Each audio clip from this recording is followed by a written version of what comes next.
All right, worst loss of the year for the Texans. Just got back from the locker room, the Texans locker room, after their 27-22 loss to the Tennessee Titans. I got to tell you, this is the worst loss of the season, and they've had some pretty ugly losses, but this one is as bad as it gets. I don't know if it eliminates hope. Some would say it should. Some of the stuff that was said afterwards, I don't think it's going to make you feel better, but there's no sugarcoating it. This offense is not good.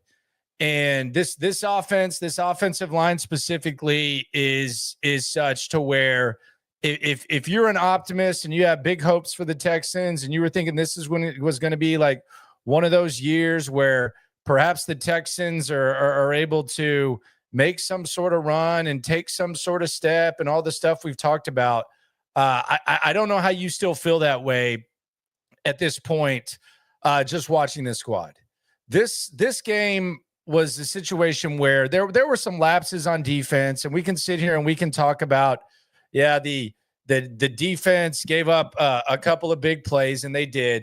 But when you have 8 sacks and you score a touchdown on defense, and in special teams, you give the offense on their first possession the ball on the 20-yard line, the opposing 20-yard line, you should win the game. Period, point blank, end of story. This one is on the offense. We want to play the blame game. This one's on the offense. There's a lot of other things that went wrong. There's a lot of other stuff that didn't go down, but this one is on the offense. This was a loss on the offense. Period, point blank, end of story. They came out flat. We talked about the potential hangover and the inability to get up after all these primetime games. They came out flat and they look terrible. And this one is on the offense, not the defense, not special teams. This one is on the offense. And we'll hear from a lot of the members of the offense. We'll hear from some guys on the defense, but for the way that this game started and the way that it finished, and the way that the Titans just kept trying to give the Texans an opportunity to win this game, they just didn't want it. The Texans just did not want this game. They did not figure it out, and they did not deserve to win this game, quite frankly. And right now, the Texans are a team that is lucky to be in the AFC South. They're lucky to have a division of disappointing teams, and the Texans right now are no better than where O'Brien's teams were on the back end, where you win the AFC South and you have a limited ceiling. This team is not making a run in the playoffs. There's no chance. This offensive line will not allow it. This offense will not allow it. They got a lot of problems. The wide receiver depth is bad. That continues to be a problem. There's a reason that they traded for Stephon Diggs in the first place. The offensive line can't be fixed unless there's some sort of offseason. And could I interest you in a stat? In the last 5 games, the defense actually has more touchdowns than the offense. The offense has 1 touchdown, and it was kind of a chicken crap touchdown, if we're being honest, at the end of the half with the Cowboys. They were clearly trying to end the drought, and it meant nothing. Because once again today, Derek Barnett with the touchdown last week, Jimmy Ward with the touchdown this week. The defense has 2 touchdowns in the last 5 weeks in the second half. The offense has 1. Oh, and by the way, the offense had a safety today. So the offense has produced 5 points. If you take away the 2 points from the safety today, the offense has produced, outside of field goals, they've produced 5 points in the second half of games, not counting field goals. And that's another thing all in itself. The Ka'imi Fairbairn missed field goal. And I know there's probably some people that are upset with Ka'imi Fairbairn, rightfully so. It's fine. He should make that field goal. He knows it. There's a reason he threw his helmet down. He's really lucky they didn't call the penalty on him for pouting in the middle of the field and throwing his helmet down, looking like a weirdo out there after he missed the field goal. But I'm actually think that the atmosphere, the environment, or whatever is kind of just evening out with Ka'imi Fairbairn, because I think Ka'imi Fairbairn's kind of spoiled the Texans, quite frankly. You go back to earlier in the season when he's booting these field goals from 50 yards 50 plus yards to where they're almost settling for him. I think this is just kind of evening out, and it's given us a better grasp, a better reflection of what this football team is, which is just not very good. So the Fairbairn field goal, yeah, that sucks, but at least he's not spoiling you and kind of blinding you to what kind of football team this is. It's not a disciplined football team. It's not a good football team. It's a really good defense, but they even had some lapses today. And quite frankly, they have to be perfect. It doesn't matter what this defense does. This defense is set up to where they can't make a couple of mistakes because the offense isn't going to do anything for you in the second half. So if you have 8 sacks and a pick 6, it's not going to be enough. If you have 5 interceptions of Jared Goff, more than he'd thrown all season up to that point, it's not going to be enough because the offense gives you no effing chance to win at all. Mushroom on the super chat, Swarm in the super chat, and we'll hear from DeMeco Ryans in a sec. I haven't heard this yet. I'm going to be listening to it with you, but if what he said holds up, or what I heard he said, then I'm going to be a little bit disappointed in DeMeco as well. You ain't never hate. Swarm. Mushroom 713 says at best we are a first round exit. I don't know. I mean, they're definitely not some sort of contender that's going to flip the switch. The offense gives you no champ there. Shrimpus, appreciate you as well. But yeah, this is a terrible offseason. I don't know if we're swarming to the offseason just yet, Trent, but they actually lowered the magic number in the division, which is hard to believe. Coming into this game, we said it. We talked about this. The main concern for the Texans was the Tennessee defensive line, and you were not going to be able to run the ball on the Tennessee Titans, and that was obvious from the very jump. Joe Mixon today, 14 carries,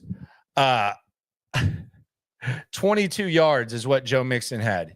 He had 14 carries for 22 yards is what Joe Mixon had. CJ Stroud had 18 yards. A lot of those yards were from running for his life. And I thought that one of the more telling sequences of this game, and a lot of people were upset that DeMeco Ryans decided to punt on 4th and 1. I had no problem with him punting on 4th and 1. To me, the most frustrating thing and the most ridiculous, outlandish thing was the fact that the Texans decided after Joe Mixon ran the ball that they were going to rush to the line of scrimmage and make him run the ball again right up the middle on 3rd and 1, as if they were going to be able to run the rock and catch the Titans sleeping or something like that. How was that? What was the vision that Bobby Slowick had when he decided to do that? Like what were we? Damn it, Bobby. What was the vision and what was the idea that Bobby Slowick had when he decided that he was going to rush up to the line of scrimmage on 3rd and 1, run the ball right up the middle, and then you're going to decide that you're going to punt the ball, which is fine. It's a 6-point game. I have no problem with that because I don't have confidence in this offense picking up a half yard. By the way, I'm kind of jealous of the Tennessee Titans. First of all, Will Levis outplayed CJ Stroud. It's not like I would trade CJ Stroud for Will Levis, but I am jealous. It must be nice to have an offense where a quarterback sneak is actually an option, because it's just what is the success rate on quarterback sneaks? It seems like it's a relatively effective play, and the Tennessee Titans have that. The Texans don't. Yeah, the home fans were booing today. They should have booed. They should have booed from the jump. It was a terrible play. And let's just be honest. Like this is the way in which the Texans spoke this week. If we go back and look at it, and a lot of this is hindsight. I actually talked about some of this in the moment. It kind of gave you some warning signs that this team wasn't going to be ready to play. First of all, they treated beating the Dallas Cowboys like they beat Troy Aikman, Emmitt Smith, Michael Irvin, Deion Sanders, Leon Lett, Charles Haley, Darren Woodson. Like they acted like they beat like the real Dallas Cowboys. That was weird. I know it's cool to beat the Cowboys, but that was weird. But the one thing and the one constant theme that kept getting brought up, and I can't believe that it was even being asked, quite frankly. I think it was that embarrassing, was when the Nico Collins play against the Cowboys, the first play, the long touchdown that didn't count. When that happened, the manner in which it was spoken of, even by DeMeco Ryans, was as if that was some sort of impressive feat. And, oh, yeah, by the way, the offensive lineman, Laramie Tunsil, just happened to get that play wiped away. But, that's just kind of a small thing. What happened again this week? A Nico Collins touchdown gets negated again. Why? Because you have motion. You have two guys going in motion. That should be a sensitive topic for a coach. When a 70-yard touchdown happens and it gets wiped away because one of the themes that has been consistent with this football team all year, the offensive line either getting physically dominated or getting penalties that hurt the team, happens. But the way in which DeMeco spoke about it, the way in which it was just spoke of in general was, man, what an impressive play by Nico Collins. But, oh, shucks, there was just a little bit of a penalty. And you know what? We really responded, and we went up there and got a touchdown afterwards. It was almost just looked at as like no big deal. The offensive line has been babied all year. And I've kind of tried to understand, because I don't think you're going to give tough love this offensive line into being a good offensive line. But it's just clear that the way in which they look at this offense, the way in which this offense functions, they might as well be wearing flags and getting juice boxes at halftime, because they're not treated like the rest of the squad. And we'll hear from DeMeco Ryans in a sec. Let's go to some supers in a sec, because he said something that I think just kind of symbolizes where this football team is. And quite frankly, any reservations you had about DeMeco Ryans when the Texans hired him, and I didn't have any reservations. I wanted DeMeco Ryans to be the guy. But any reservations that you may have had about DeMeco Ryans, they're alive and well. We'll hear it in a sec, but here's some more super chats. Let's hear from Mark. Mark says, trade LT and Howard in the offseason. I don't know. I wouldn't care. I think there's a mentality that this offensive line possesses that I think makes it impossible for this squad to be good. Look, there was a play today where you saw, I think it was a Will Levis run to the right side, and Kamari Lassiter was trying to make the tackle, and Tennessee's offensive lineman, I don't know if it's their left tackle or right tackle, number 75, he's running full speed. He knocks Kamari Lassiter on his ass just as hard as possible. I looked over to the guy I was sitting by, Adam Wexler and Cody Stutes, and I said, man, that was a hell of a block. I don't see that too often. They're like, well, they get out there. They just don't really hit anyone. And I think that's just kind of the mentality of the offensive line. So as far as trading guys, I'm open for anything and everything in that. I would rather grow with Blake Fisher and see some sort of new mindset than just keep this thing as is. You damn sure can't do that. Brandon on the soup. The offense doesn't even scare most of the time unless defense or special score most of the time unless defense or special teams gives him a short field. Yeah, second play of the game today. You had an 80-yard kick return by Damian Pierce, and you had a 20-yard touchdown. They got the short field. And even when they get a short field, Chris Boyd, hell of a play. He recovers the fumble inside territory. You end up having to settle for a field goal there.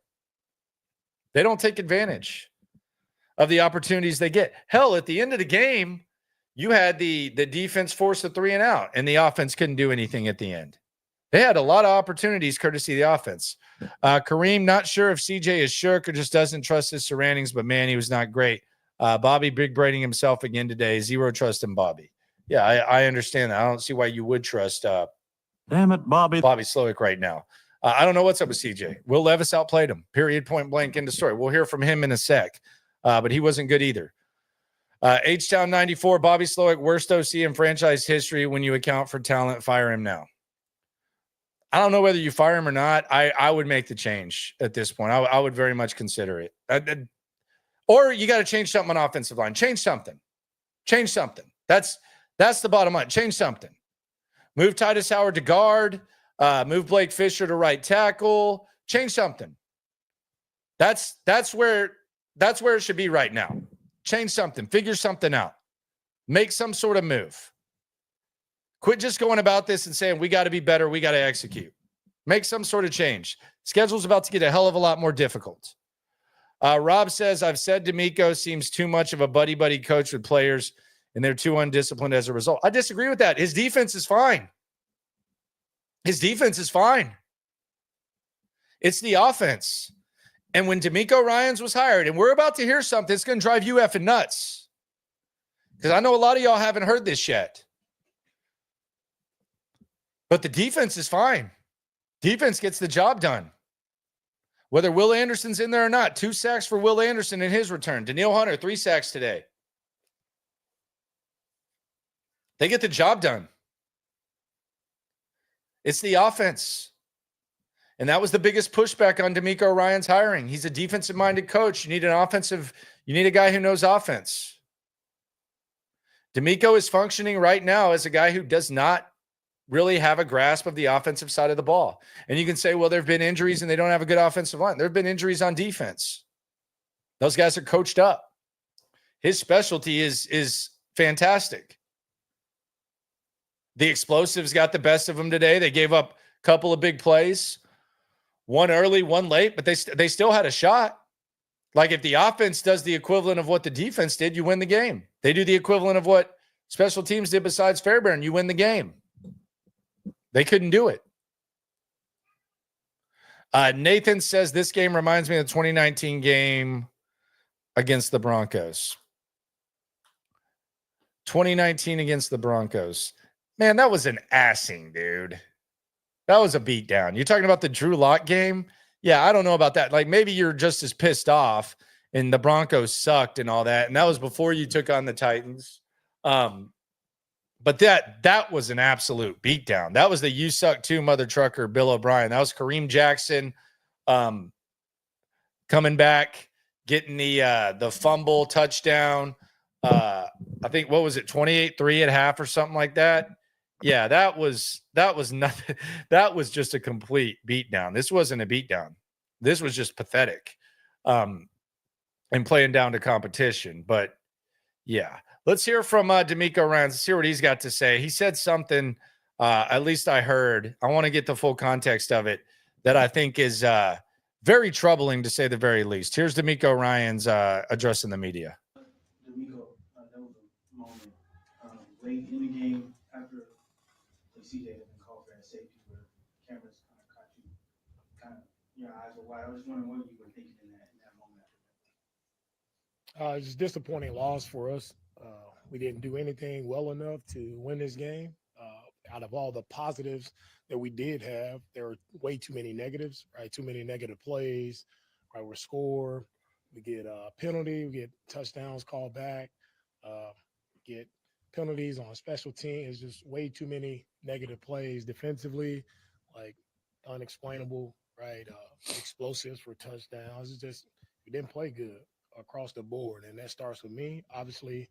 We weren't ready to go as a team, so that starts with me. All losses are frustrating, but what's the most frustrating part? Just kind of feel what you think about that. What's the most frustrating part about this loss? The most frustrating part about it is, out of all the bad things that happened, we still had a chance to win and finish the game, right? Everything that could go wrong, it went wrong, but we still had a chance there, to tie it up, and finish the game, but we didn't. The second half scoring been an issue for a few weeks now. It was an issue again today. What's kind of left to try to maybe get that going? And is there been a constant that you've seen from some of those issues? Yeah, the first thing is we have to create positive plays, right? Too many times, whether it's run or pass, we have a negative play, which it just kills our drive. So first thing first, how can we sustain positive plays and build drives? Too many drives, we're stalled out before we can even get started. A lot of the things that we've all asked or you've replied with kind of the issues throughout the entire year. How come a lot of the little things have been so persistent in holding you guys back from reaching the potential that you guys do have? Yeah, again, we have to be able to finish games, and that's been an emphasis of ours, is going out and finishing. And we did it. We didn't execute. We didn't finish the right way, And you can put that on me first. You guys lost the last 2 one-score games. Is there a growing concern right now that you guys just need more from the offense? The concern for me is we need to play complementary football, right? We play complementary football, we win games. When we don't, we're not relying on one side, right, to carry the entire team. So whatever happens, like our offense gave us enough points to win the game. Come So on, it dude. starts with the defense. Didn't do enough to The offense gave us enough points to win the game. Like, come on, man. Like, let's just come on. Like, we didn't stop the run, and we didn't run the ball well, and we gave up way too many points on defense. So our offense did plenty. They gave us enough points, and defense, we had to be able to stop them. There's been a couple of short situations this year where you guys have gone up tempo. What goes into the decision-making process to maybe get up to the line of scrimmages quickly? Is that something that you're talking about with Bobby before that happens? Yeah, that's part of our strategy, depending on the game. So that's sometimes we use it to catch teams, subbing or to catch teams off guard. You mentioned this like early inability to run the football. What were the problems? Was it just finding open creases? Was it Tennessee's defensive line? What went into the issues up front? Yeah, again, it starts with their defensive line. They're a really good front, right? Really good front. We knew that going into the game, but it doesn't matter. Every front is good. You gotta own the line of scrimmage. So you have to be able to control line of scrimmage and run the ball. We didn't. Like, we had too many negative plays in the running game. And defensively, like, we didn't set the edge well, and the ball got outside a ton, and we didn't tackle well. So all of those mistakes are the making for a pretty bad run defense. Well, DeMeco, obviously, it's real easy to see the bad things that happen, but you did have a couple of good things, and one of them was Chris Boyd. Come on, dude. Muff punt. Yeah, a lot of positive things happen. I mean, for us to get a turnover, we talked about throughout the week for special teams, create a turnover. We did that. Defensively, to get a pick six, get 8 sacks in the game. It was a lot of really good things that happened, for our team. But the negatives just right now just outweigh the positives. So, our guys continue to do good things, but we have to string it together to where we can finish and celebrate those positives right after the game. To that point, kind of touch on there, but how do you assess a performance like that when you do have 8 sacks and 3 turnovers, one that goes for a score, but also not being able to get done? Yeah, how I assess it is at the end of the day is not good enough, right? At the end of the day, we're trying to finish the game with a win, no matter how that looks, and we came up short. One point in the third quarter where you all were trying to figure out whether to punt or go for it. What happened there? Nothing happened. I decided to punt the football. All right, there you go. That's DeMeco Ryans. I got to tell you, man, like, he is functioning and he is sounding like a guy who leans defense and only really has a grasp of the defensive side of the rock. For that, and that's not to say that this is always going to be the case, but to say that the offense scored enough points today it's embarrassing to say that, because I can promise you that if the defense put out the equivalent performance that the offense put out today, and the offense put out the equivalent performance of what the defense put out, he wouldn't be saying that. And this offense, whether it's personnel or not, they don't make changes, they don't make adjustments. Now, is there any like magical adjustment that they can have? He'll just simplify it as execute. Now, he'll do that with his defense too, but we'll actually see results. Whether guys are in or not, we'll see that from DeMeco Ryans. We don't see that from the offense. One of your touchdowns on offense was a 19-yard pass after Dameon Pierce had an 81-yard return. 7 more of your points came on a pick 6 by Jimmy Ward. That's 14 points right there. 14 of your 27. To say that they played good enough to win today, it shows me that it puts out the perception, it puts out the, what's the word I'm looking for? It just puts out the front like you're only focused on the defense, which is what people get concerned about when you hire a defensive-minded coach. And again, not just based on words, it's based on actions. Nico Collins scores a touchdown last week, and you're talking about how cool that play was and kind of simplifying and minimizing that there was a penalty that took that play away. Kenyon Green struggling at almost like an awkward level to where you almost feel sorry for him. People can see it. And you're going up there and you're saying, well, you know, there's some really good things going on too with Kenyon Green.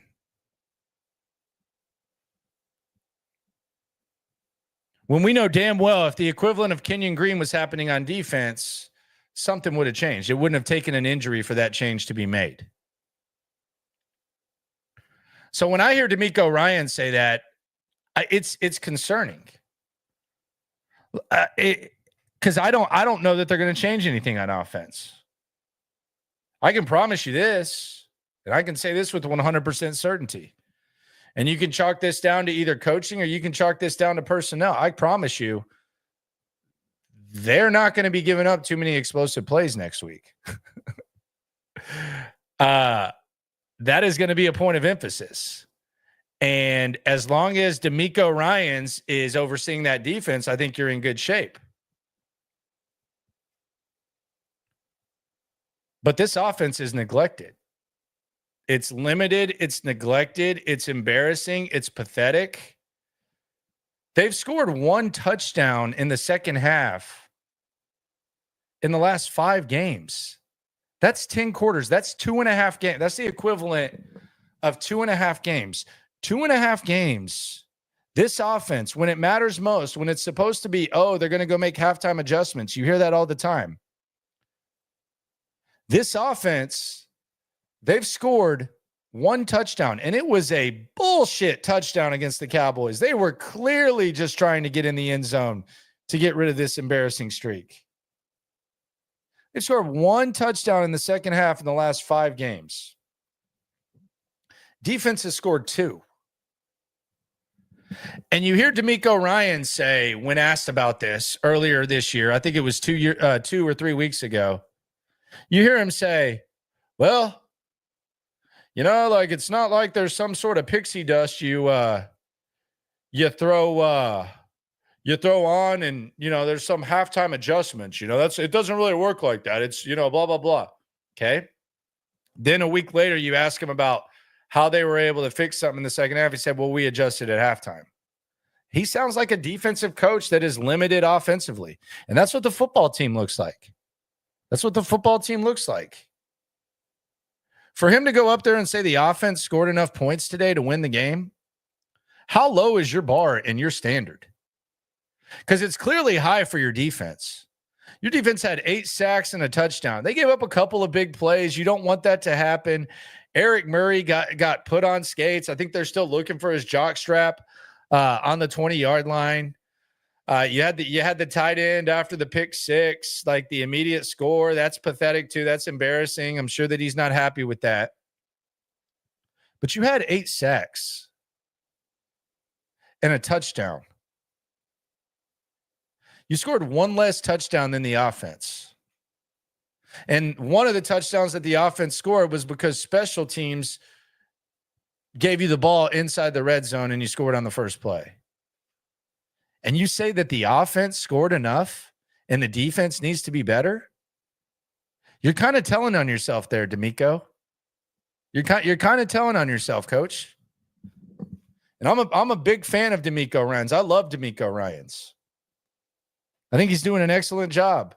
I think he's probably going through some growing pains. But when you go up there and you say that, you're telling on yourself, man. You're telling on yourself. He's been telling on himself the last few weeks. I'm not sitting here saying that it's the gospel what they say at the podium. They lie to us. They can lie with a purpose. But when you go up there after this game, regardless of the why you're saying it, but when you go up there and you say, our offense played good enough for us to win, we got to be better on defense, you're telling on yourself. You're a defensive-minded head coach. You're a defensive-minded head coach. And quite frankly, I don't need to hear a damn word that you say at the podium. This is just confirmation. I watch this team play. I watch every snap of this team. I follow this team as close as anyone in the country. You don't even have to tell me that, but you're confirming it. We don't know everything. No, nobody knows everything about these guys. We don't know what they're saying behind the scenes. We don't know what they're doing. But when you watch this football team, you can tell, okay, this is a defensive-minded football team. You can tell. And then when you watch this game and the way that it played out, and the head coach of your football team after this game, with how it played out, goes up there and says, our offense scored enough points to win, and our defense needs to be better. I don't know what the hell you're watching, and you've forgotten more football than I'll ever know. And I do think that eventually DeMeco Ryans is going to be the guy to get this team to the promised land. But you're a defensive-minded coach, man. Which is fine. But your team plays like it. Your team plays like it. If you told me right now, I would do this for y'all. If you told me right now, I live 20-ish miles, maybe less, 15 miles, whatever, from NRG.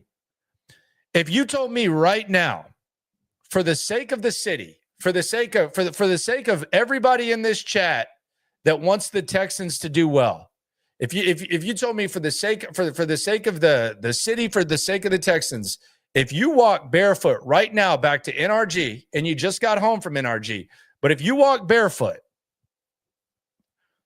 to NRG, we will give you the coaching equivalent on offense of DeMeco Ryans that gets the most of his guys, adjusts accordingly, makes do with what he's got, gets the most out of his players, maximizes his stars. If you told me that I could walk barefoot to NRG and do that for everybody involved, for the people, I would do that, because that's how highly I think of DeMeco Ryans as a defensive coach.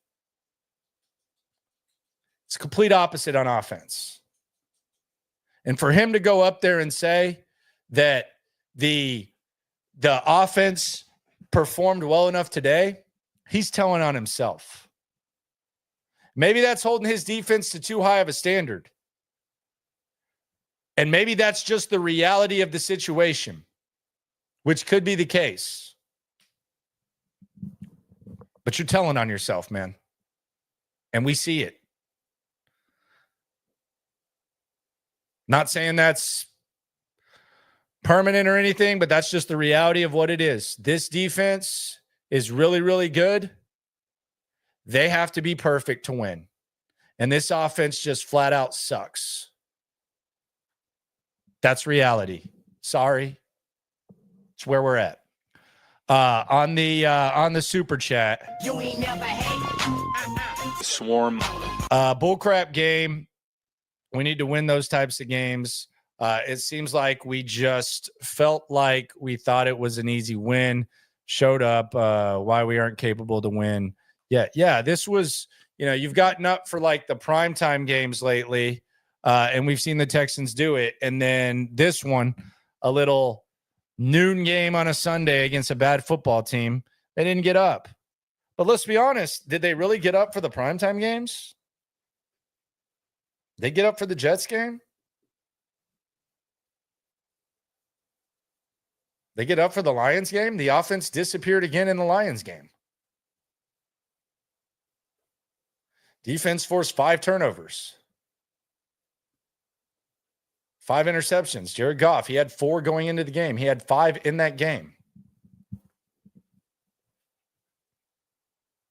Cowboys, okay, they suck.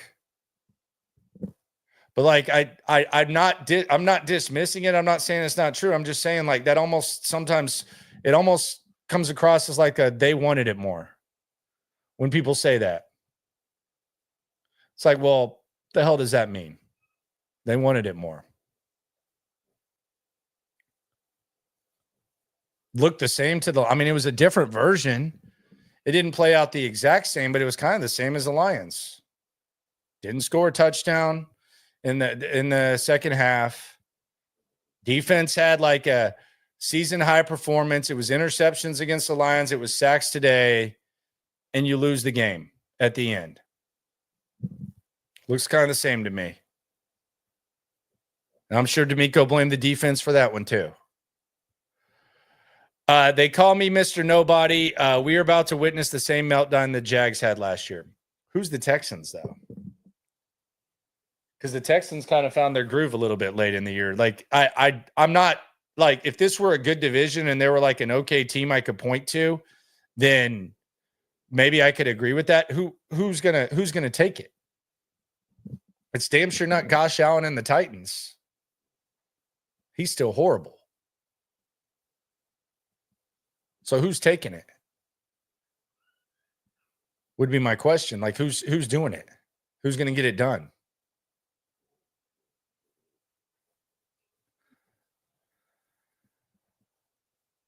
Avenue on the super outside of Nico and Mixon, the offense isn't swarm. They told you that. They told you that in the offseason. There's a reason they traded for Stephon Diggs. This wide receiver core is average at best. Mechie and CJ Stroud had the miscommunication, whatever the hell that interception was. Tank Dell had another drop that was big, 3rd and 16. By the way, after 2 straight false starts by the offensive line. Yeah, they told you they didn't believe in these receivers. The way Ryans gets after the defense with mistakes, does Bobby do that or just keep quiet? Also, I feel like CJ should go after the O-line like Brady and Manning would. Look, do you think this offensive line? I don't even know if there's like a tough love thing. Like I think this offensive line has a mindset. Laramie Tunsil, he moves the way that he moves. Okay, for better or worse. We've talked about it before. He's acknowledged it. He does his own thing. You think that CJ Stroud yelling at Laramie Tunsil is gonna pay off? I would doubt it. Karras says, get McLean out of the city. What kind of question was that? Race car! That wasn't McLean. That was another old white guy with a country accent. That was a really nice guy. He's from Gilmer, where Chris Boyd's from. So, race car! I guess all old white guys sound alike. MH, We Eat Nation. Anybody worried about the Jags game next week? No. But shoot, not really. But I mean, this is definitely a sloppy squad. So I mean, anything can happen, I guess. But no, not really. Scott Davis, how many more games will we really win? Jax is coming off their bye. Miami here, Kansas City, short turnaround for Ravens here, then Titans who just beat us. The magic number's 3. That's the beauty of it. So any combination of 3 Texans wins and Colts losses and you're good to go. I would say maybe a couple. I mean, they're a 9-10 win team, maybe, I would say. I mean, maybe Kansas City's taking it easy at that time. You never know. 10, The 11-12's kind of gone down a little bit. This offense is horrible. Golf was less frustrating. Yeah, I wouldn't know. Golf doesn't frustrate me because I approach golf with the understanding that I suck at golf, and it really doesn't bother me as much when I play it. But I have seen a lot of frustration before. RH says the Titans offense shouldn't have scored 30 points. I would agree with you. 17, I think, was the number that they've been stuck on for a while. That definitely should not happen. CJ gave him a couple of INTs in the own territory. And let's be honest, CJ wasn't good either. So there is that. We'll hear from him in just a second. Nathan Palmer, DeMeco is talking like he wants the defense to perform like the 2000 Ravens. Yeah, fact, man. Fact. I mean, he's a defensive-minded guy. And they apparently got to do everything. That's the that's the way with DeMeco right now. Just please carry us. We'll figure this out. Shout out to Derek. I know he was frustrated early on, said they kind of came out flat. Derek says the most disappointing thing for me is this is not a smart, well-coached team. Expected different from Ryans. I think the defense is well coached. I think there's like some lapses in judgment every once in a while, but I think there's some significant issues in the secondary that have been relatively masked, specifically with Murray. And I think Ward's age kind of appears, although I thought Ward looked good in the nickel. I know that was kind of a popular, like, kind of joke where he was an elite nickel in San Francisco and he wanted to be a full-time safety here, didn't want to go back to playing nickel. And that was kind of a joke, but I actually thought he did just as good in the Petrie role as Petrie. He had the TFL. He had 3 TFLs, 6 tackles. I thought he did a good job there. I think that's what he should be, but he just seems really opposed to it. But there are some limitations at safety for him. I think Murray's just kind of a disaster. And I think there's some natural limitations. Special teams, they've done some dumb stuff with Sims. Offense, I mean, I think we've already addressed that. But yeah, it's not the smoothest coach squad, to say the least. The football IQ doesn't appear to be too high. Kevin Smith says Stroud looks like he's locking into a receiver now instead of going through his progressions like last year. O-line play hasn't helped, of course. Thank you for all you do, Landry. Texan gonna Texan. Kevin, I appreciate you, my friend. Nothing else I would rather do, whether it's this radio, whatever. Thank you for joining the community and getting through this together. When do we start consider management shuffling? I mean, they've done a good job. I mean, I don't think they need management shuffling. I wouldn't go that far. I'm not there yet. I don't even think I'm going to be there anytime soon. So I would say no time soon at all for management shuffling. Not there at all. T says Texans AFC version of the Steelers, stout defense and just okay offense. To blame the defense in any way is absurd. Ryans is gonna lose the locker room. He'll never lose the locker room. I do think the mentality in the locker room is a little bit weird.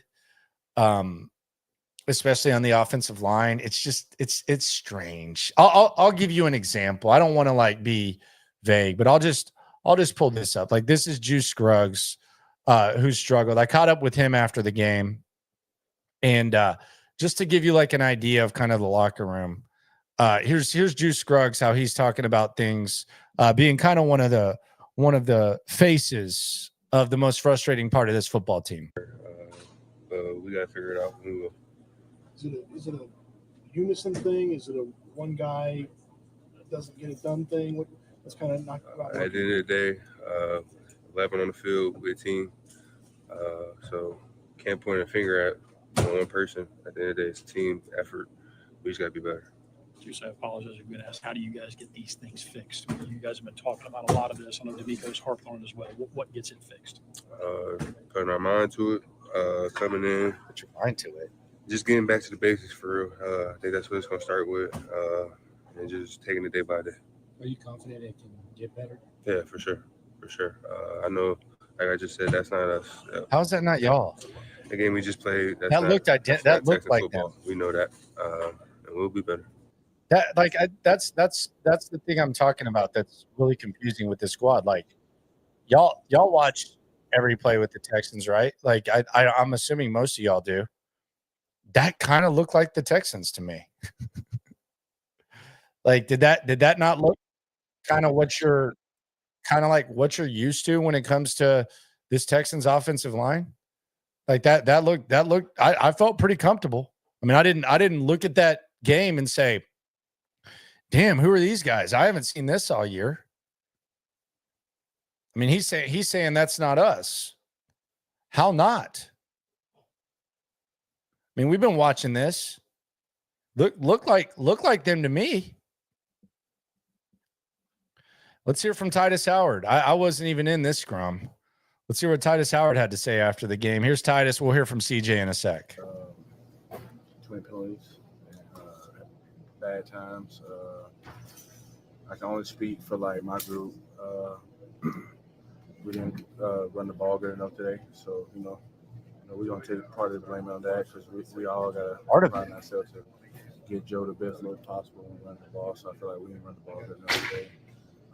But it's as simple as little mistakes and little mistakes. Bites in the ass. So excuse my language, but just gotta be better. The game is won up front. I feel like they ran the ball good as a team. We didn't run the ball as a team, so I feel like that's the difference in the game right there. So just gotta be better. Something you guys have had success with a lot of the year running the ball. Why do you feel like today that was different? I really just gotta watch the film, but like Coach said, the energy wasn't there.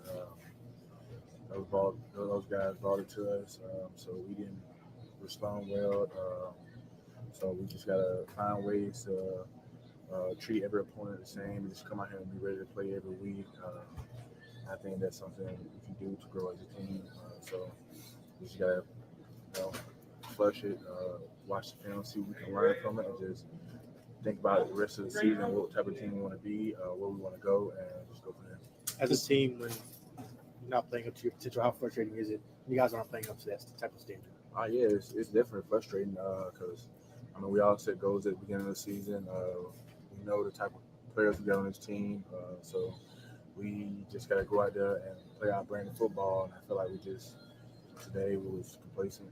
So let those guys get in the game, and they want you to know it's NFL. Every team, no matter the record, it's great football players on every team. Those guys made plays, and we didn't. So that's the difference in the game right now. They talk about gut checks. They talk about look in the mirror time.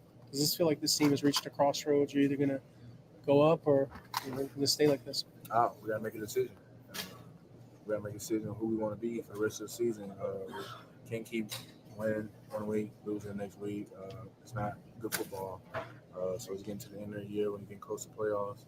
So we got to find out what team we want to be now and not wait too late before we be fighting for the division at the end of the year like we were last year. So we need to just go ahead and do what we got to do. And like the coach said, we got to look in the mirror at each other, like ourselves, and see if we can do make each other better and help teams. All right, that's Titus Howard. Okay, Shaq Mason spoke today. Let's peep the scene with Shaq Mason. I guess Aaron caught up with old Shaq. He's had a rough year. Let's hear what Shaq had to say. Is it gut check time? Is that not us? Let's hear it. We've heard Juice Scruggs say that's not us. We heard Titus say, take a little bit of the blame for the run game. Let's hear from Shaq. Titus was just saying how this is kind of the gut check time. Decide what kind of team do you guys want to be. I know you guys want to win. You guys work so hard, but it just isn't going your way right now. What do you think? Just finding consistency, man. I think that's the biggest thing this time of the year. Can't be up and down. Can't, ride a roller coaster. You got to, string together some good weeks and, the ball will fall where it needs to if we can string together, performances. With the records, and I know everybody says that, but was there any we're supposed to beat these guys? Do you feel there was any of that? No, it's the NFL, man. It's any given Sunday. You can't take those guys lightly regardless of the record. Those are still NFL players on that side of the ball on that other team. So, you can't take guys lightly. And I don't think that was the mindset about it. Running up the middle is tough. Everybody thought that was Sweat and Simmons. Those guys are very good players. All right, Aaron. Was it particularly tough sledding, or was it pretty much you expect, as stout as they've been? Those guys are, they're deserving of the credit they get up front, those guys in the middle. But I think, honestly, it's all us, we be on details more, and, we know when we're on our keys, assignments, and everything that we can do whatever we want on any defense. After the game, the message, the vibe around the team, What is it? What was the post game like? You got to get it going. I mean, it's nut cutting time. Yeah. Okay. It's accountability. Absolutely. Nut cutting time. Okay. That's Shaq. We don't talk to Shaq as much. He's always willing to talk. But that's what he had to say about it. We'll hear from some other offensive linemen a little bit later on, but let's hear from CJ Stroud. Let's hear what he had to say. Here was CJ Stroud after. Appreciate y'all for coming to the locker room. We'll be back to the Supers in a sec, but first here's CJ Stroud. CJ, what happened on the 2 interceptions today? First, I just want to thank Jesus for this opportunity to play in the NFL, playing on Sunday, and just very grateful to him of being my savior. I mean, the first one couldn't really see much. Try to put it in the window, and we just weren't on the same page, and can't do that right there. That's giving them points, which ultimately led us to lose. And then the second one, just got to put it a little higher. If I get it to him, Nico has a lot of space to run. So, just 2 mistakes that I made that can't happen. Well, CJ, obviously, had a lot of good things happen today, but where do you think the biggest struggle comes in offensively in the second half recently?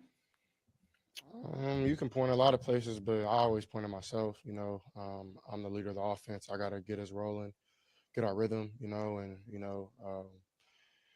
we got to find a better way to end the first half better, start the second half better, and that's ultimately starts with me and taking care of the football and getting into a rhythm, run the ball well, getting us into the right reads, the right looks. So I would just say that's why. I mean, that's how we're gonna get better. It's just I got to be better.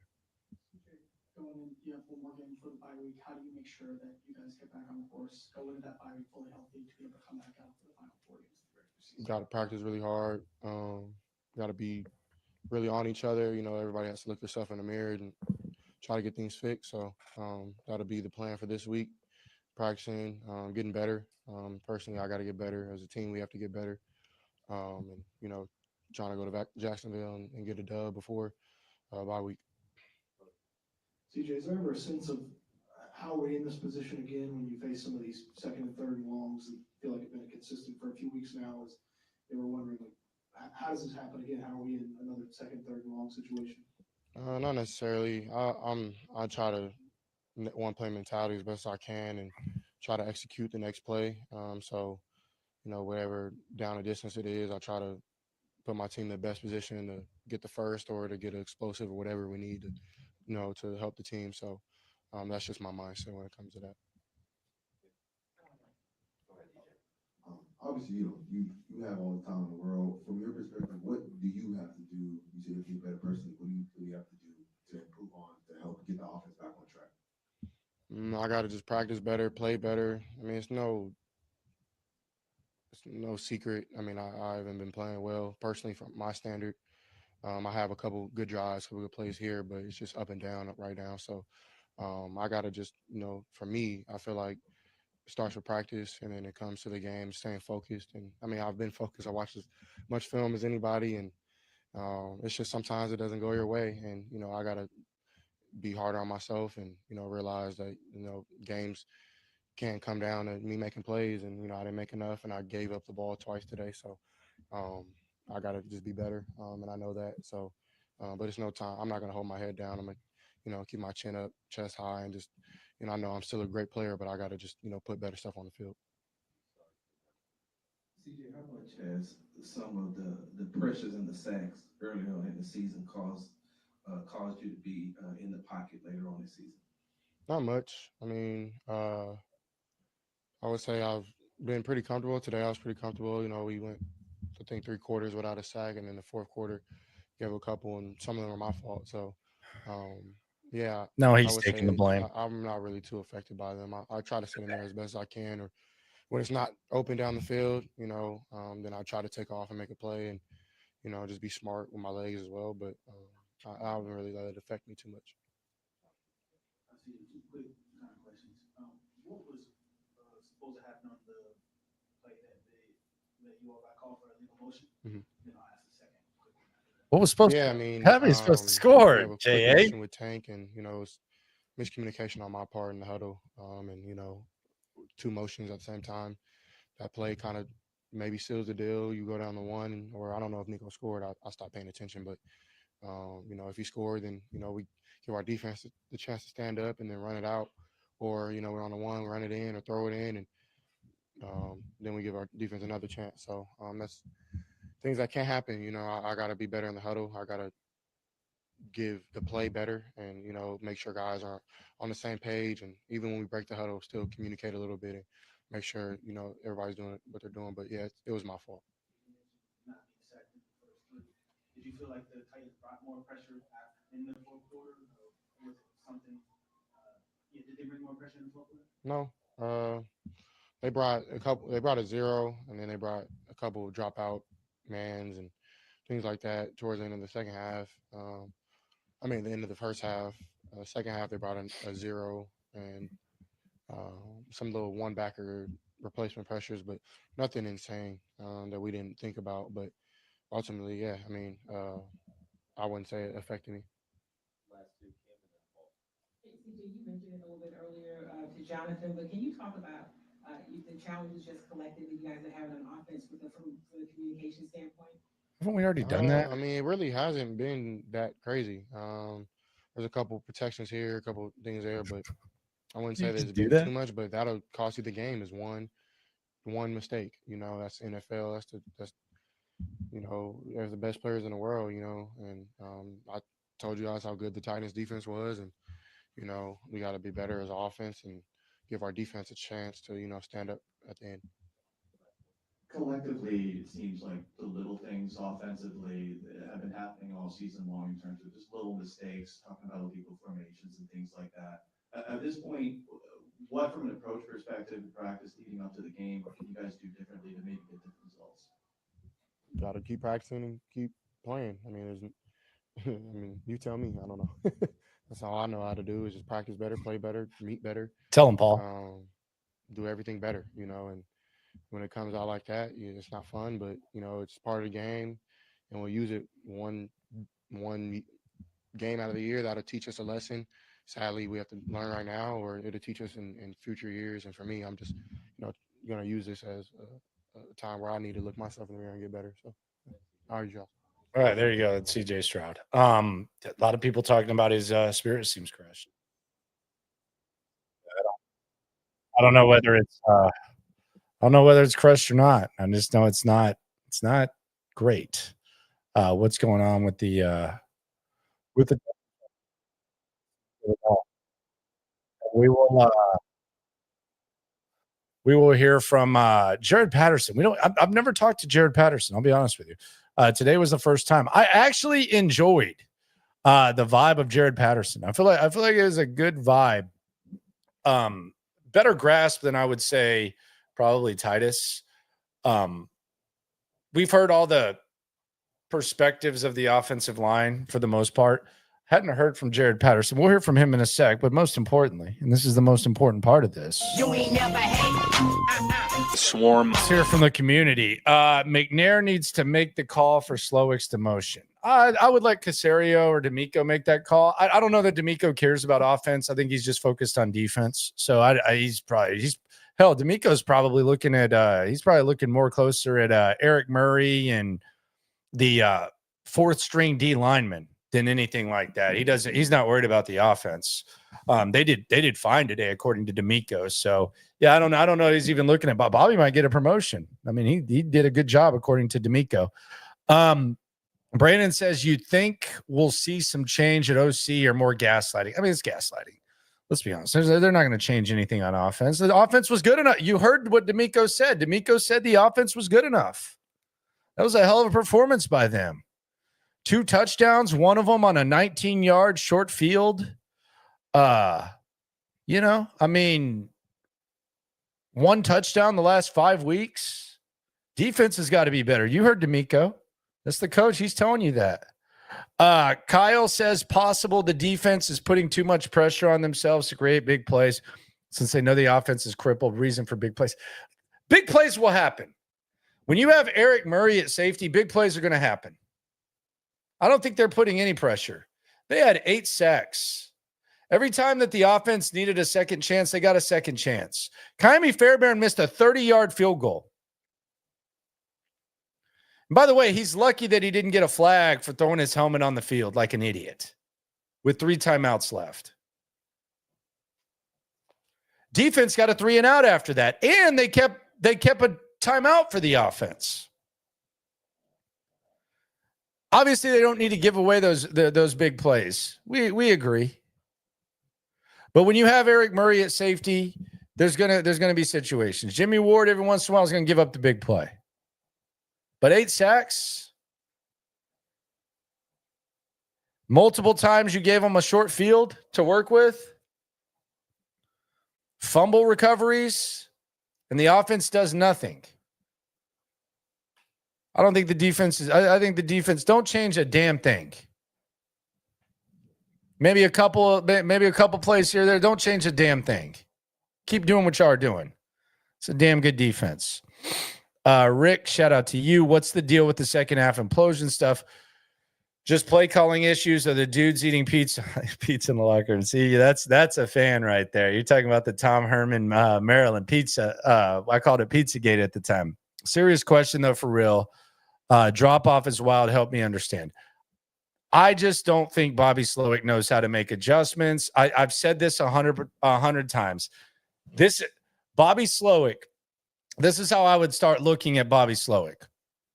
Bobby Slowick is the guy that if he's in a class and you give him the syllabus and you tell him that there's going to be a test on Sunday and he has time to go to the library every day, he's probably at the library from like 5 p.m. to 2 a.m. when they kick people out, studying, highlighters, index cards, all that crap. And then he goes and takes the test. He probably gets an A. A lot of time. Not always, but he gets an A. He's a good student. If in that same class they give him a pop quiz, he probably fails and he pees his pants. And he walks out of the classroom with crusty pants. I don't think Bobby Slowick can adjust at halftime. I also think that if we're going to stay with the college analogy, I think a lot of times Bobby's having to take a test without a Scantron because this O-line sucks. There's no other way to put it. They're not good. This offensive line sucks. And they're not going to get better unless there's like a drastic change.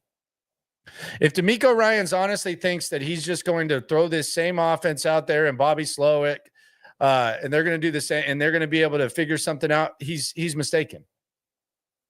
Last year, you were shuffling offensive lines every week and you were better. Maybe you need to start shuffling. Something on this offensive line is preventing you from getting the job done. This isn't hard. It's not difficult to see. This wouldn't happen on DeMeco's defense. There would be some sort of change. It's not hard. I mean, it's obvious that you can't do this. Can I sit here and tell you that I have like some sort of formula, some sort of recipe for this offensive line to be good? Hell no. There's a better than likely chance that doesn't even exist. It's not impossible. But if you think this is just going to be, we got to execute, we got to do better. Let's just put this same 5 out there. We're going to go out there, and all of a sudden it's going to be like some sort of like magical thing. It's not going to happen. I also think you have issues at receiver. You have no depth. Joe Mixon was the only guy who carried the rock today. You don't have like an extra element on offense. You have no explosiveness at tight end. Schultz and Stover. I know Stover had a pretty decent game today. He might need to start. He might need to start playing more snaps than Schultz at this point. I like Schultz. He's my dude. I like Schultz. But at this point, there's a little bit more nasty with Stover. You might need to take 2 steps back to hope that you can go 4 steps forward with him and put Dalton more in there in like natural receiving downs. Just crank it up a notch. Let's be serious. There's no juice there with Schultz. Figure something out there. The receiving core, it's not good. Nico's elite, and then it's meh. There's a reason they traded for Stephon Diggs. John Mechie's not like a 3. Receiving's not good either.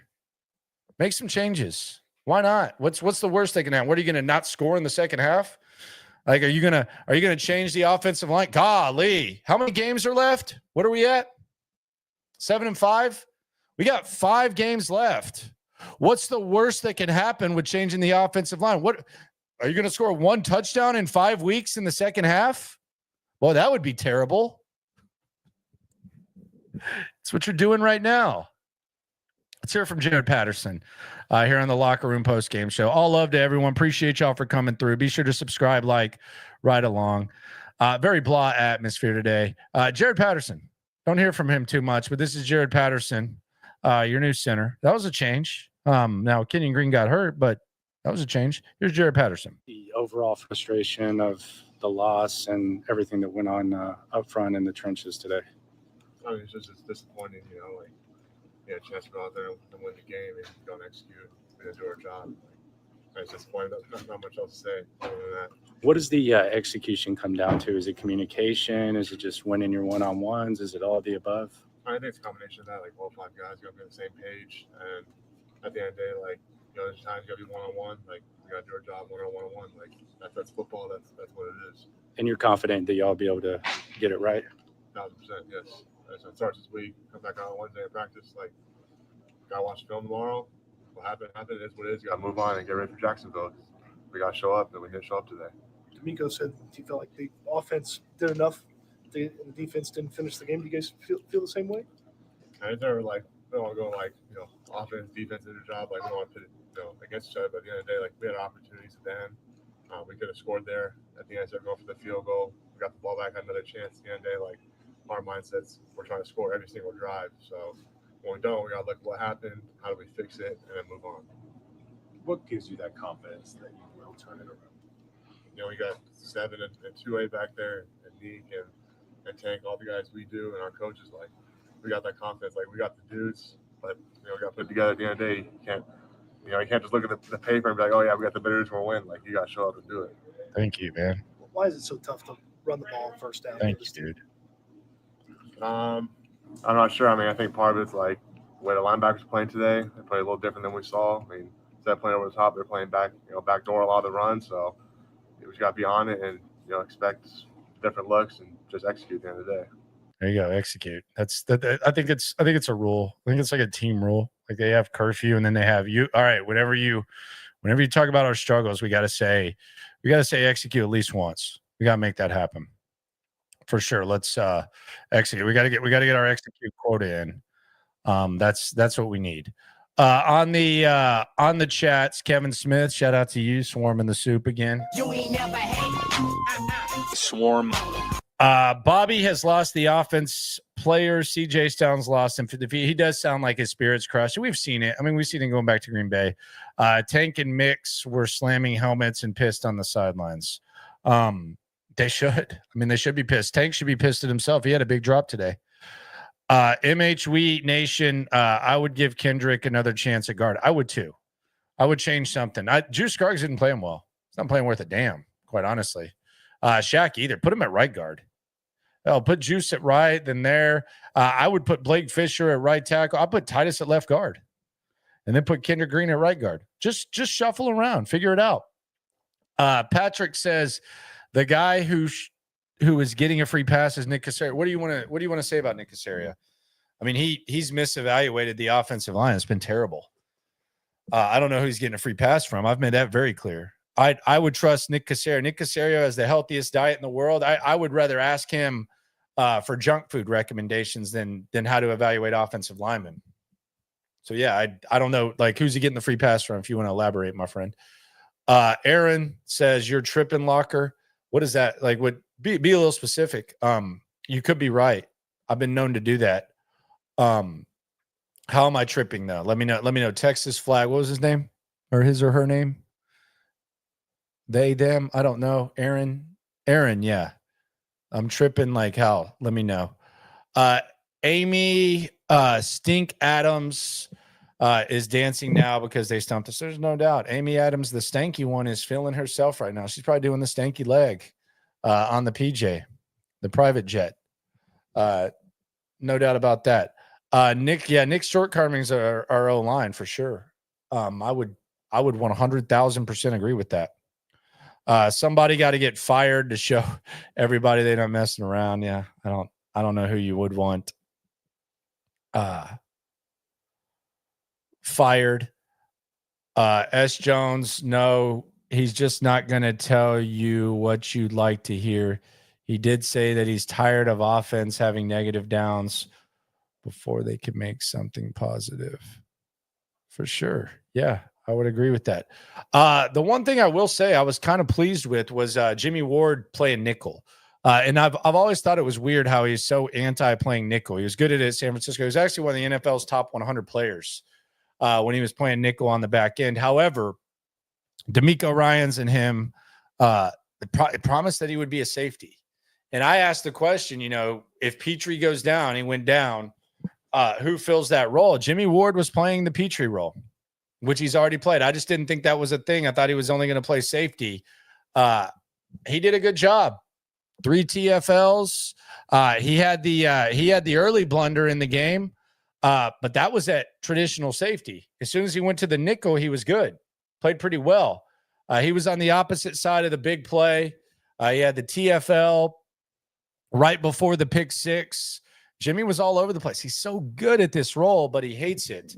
I asked him about that. He also probably had the most candid comments about this game. Let's hear from Jimmy Ward here in the Locker Room post-game show before we get ready for a little Sunday Night Football. After a game like this, I was telling the guys throughout the game, especially when I gave up that big play, I was like, never can get too high and never can get too low in this league. Like, if you get too high, this league will humble you. So, and I was, some plays, I was like, yeah, man, reset, woosah, come to the sideline, take the corrections, take coaching, and keep going. Heard energy and also finish a lot in this locker room today. Just where do you feel like the disconnect is for you guys right there on both of those fronts? We definitely could have came out with better energy, but I don't want to discredit the Titans. They had a better game plan, and they came out and made more plays. So I definitely want to give credit to them. Why so many big plays? They got explosives. There's some missed tackles. There's some busts. And we're late in the season, and you guys have played together for a long time. And also played a lot of football. Why do you think that would happen? It's on the players. I feel like it's on the players. We got to be more locked in. Got to be on it. Everybody got to do their 111. It takes a team to win. So if somebody off, especially in the defense that we run, then that could be explosive. Jimmy, there's a lot of different guys that have said something like that where weren't locked in enough or things of that nature. Why do you feel like that was the case? I don't even have excuses. It's like sometimes it's games like that, and the good teams find a way to overcome that and win, and we didn't overcome it today. Just generally, Crossroads time for this team. A lot of guys talk about a gut check or look in the mirror, Will, actually Titus. What kind of team do you want to be? Definitely, but I feel like you got to look in the mirror in this game. Since me playing 11 years, I got to look in the mirror every day.